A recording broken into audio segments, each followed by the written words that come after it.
एक किताब हमें बहुत कुछ सिखा देती है, लेकिन पढ़ें तो कैसे? एक किताब के आ जाने से जीवन बदल जाता है। एक किताब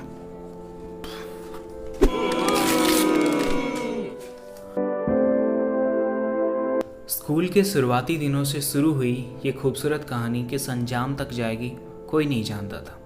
एक अपने आप में ही खोया सा लड़का आदि और उसका दोस्त सतबीर और उनकी ही क्लास में पढ़ने वाली एक खूबसूरत लड़की छनक।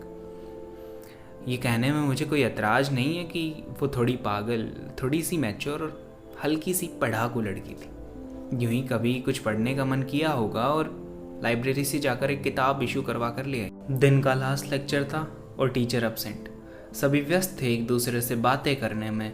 कोई बेवजह हंस रहा था तो कोई वजह जानकर भी नहीं। ऐसे ही छनक भी बिजी हो गई अपने दोस्तों की बातें सुनने में, और जो किताब वो इशू करवा कर लेकर आई थी लाइब्रेरी से, वो वहीं बेंच पर छूट गई। सबने छुट्टी की घंटी सुनी और सभी घर चले गए। लेकिन सतबीर को ऑफिस में कुछ काम था, वो लेट हो गया था।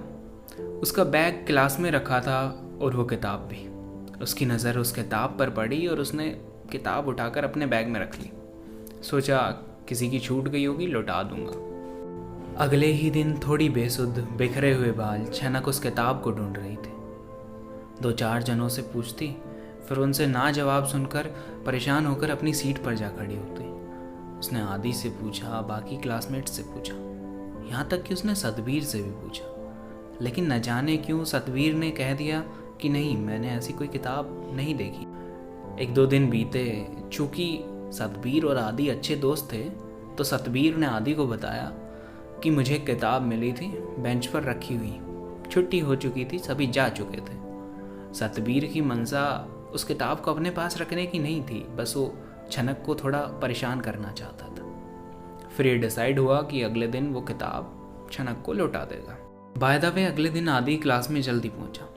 उसने छनक से कहा कि तुम्हारी किताब मिल गई है और बस कुछ ही देर में आ रही है। 2-3 दिनों से उस परेशान चेहरे पर अब जो मुस्कुराहट थी ना, वो देखने लायक थी।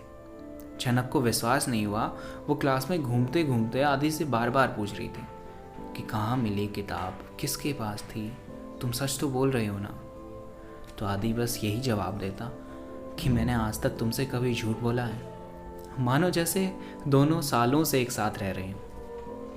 कुछ ही देर में सतबीर आया और किताब लौटा दी गई। लेकिन 10-15 मिनट का जो आदि को समय मिला था, वो बेहद खूबसूरत था।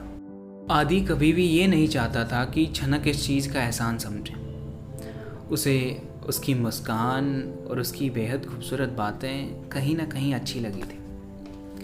तो अगर इस वीडियो पर हो गए 50 लाइक्स, तो इसका पार्ट 2 लेकर आएंगे, जिसमें आदि और छनक की केमिस्ट्री दिखाई जाएगी। Thank you everyone.